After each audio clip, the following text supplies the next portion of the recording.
आगे बढ़ते हैं और कुछ काउंटर्स पे चर्चा करेंगे। और आज एक बड़ा दिन रहा लेंसकार्ट की लिस्टिंग के लिए भी, क्योंकि देखिए कई चर्चा हुई कि किस तरीके के वैल्यूएशंस हैं और जिस लेवल्स पे और जिस स्तर पे लेंसकार्ट का आईपीओ आया है वो जस्टिफाइड नहीं है। बट उसके बावजूद मार्केट तो मार्केट है।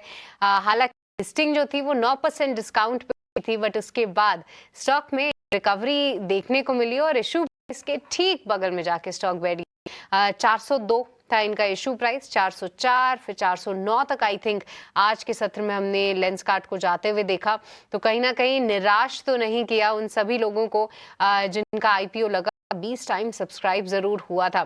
पर लेंसकार्ट से उम्मीदें ऐसी नहीं थी, बट अच्छी बात है कि बाजार में भी अपने आप को होल्ड करने में है। और साथ ही साथ अब ब्रोकरेजेस भी इसको लेकर एक्टिव हो गए हैं। आपको बता दें कि आज पहले ही दिन लिस्टिंग के ठीक पहले ही आज एक रिपोर्ट भी आ गई थी, जहां पर एमिट ने इस पे सेल की रेटिंग के साथ कवरेज शुरू किया है। और जो टारगेट प्राइस बता रहे हैं वो 337 बता रहे हैं, यानी मौजूदा स्तर से देखें तो 20% तक का तो डाउनसाइड वो ऐसे ही देख रहे हैं, ऑलमोस्ट मतलब 15 से 20% की रेंज में।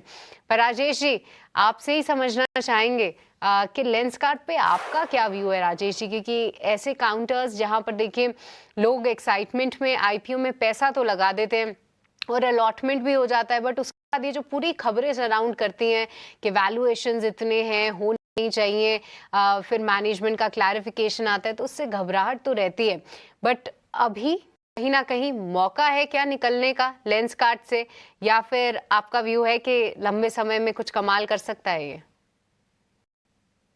सृष्टि जी, ऐसा है कि आईपीओ में जो इन दिनों आईपीओ अगर आप देखो तो लगातार बाढ़ आई हुई है आईपीओ की। हर हफ्ते 10-20 आईपीओ आ जाते हैं। इस हफ्ते भी 7 आईपीओ हैं। तो लगातार आईपीओ आ रहे हैं। वैल्यूएशन कई जगह तो ऐसे हैं कि किसी तरीके की कोई जस्टिफिकेशन नहीं बैठती है। लोग जीएमपी देख कर के पैसे लगा रहे हैं। मैं बार-बार कहता हूँ कि जीएमपी देख कर के कोई भी निर्णय ना लें। आप वैल्यूएशन देखें, कंपनी की डिग्री देखें, उसके बाद ही पैसे लगाएँ।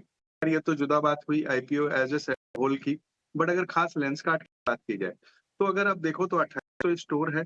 रेवेन्यू 61% इंडिया से आता है, 39% इंटरनेशनल है, ओमनी चैनल है, कई ब्रांड्स हैं, 5 उनकी फैसिलिटीज़ हैं, मैन्युफैक्चरिंग फैसिलिटीज़, एक नई लगाने की बात है। सब कुछ अपनी जगह सही है, लेकिन अगर हम वैल्यूएशन देखेंगे तो 200 के ऊपर की पी पे मुझे कहीं से भी कम्फर्ट नहीं आता है। और मैंने प्री आईपीओ भी कई बार कई प्लेटफ़ॉर्म पे इसे अवॉइड की ही सलाह दी थी। और आज जबकि ये आईपीओ प्राइस के ऑलमोस्ट नज़दीक चल रहा है।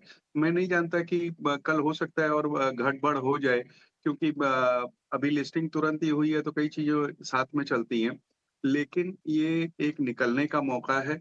लंबी अवधि में अच्छे पैसे बन सकते हैं क्योंकि ब्रांड बहुत अच्छा है, कारोबार अच्छा चल रहा है, सब कुछ ठीक है। बट मुझे यहाँ से गिरावट नज़र आती है। गिरावट में खरीदारी करेंगे। इस वक़्त एक बार जिनके भी आया है तो मामूली फ़ायदे नुकसान में निकल जाएँ तो बेहतर होगा। ओके। तो अगर लंबी अवधि का नज़रिया है तब तो बना सकते हैं, लेकिन अगर अभी आपका शॉर्ट टर्म का नज़रिया है तो यहाँ पे मुनाफा अगर हो रहा है तो लेकर निकल जाने की सलाह राजेश जी की तरफ से दी जा रही है। चलिए एक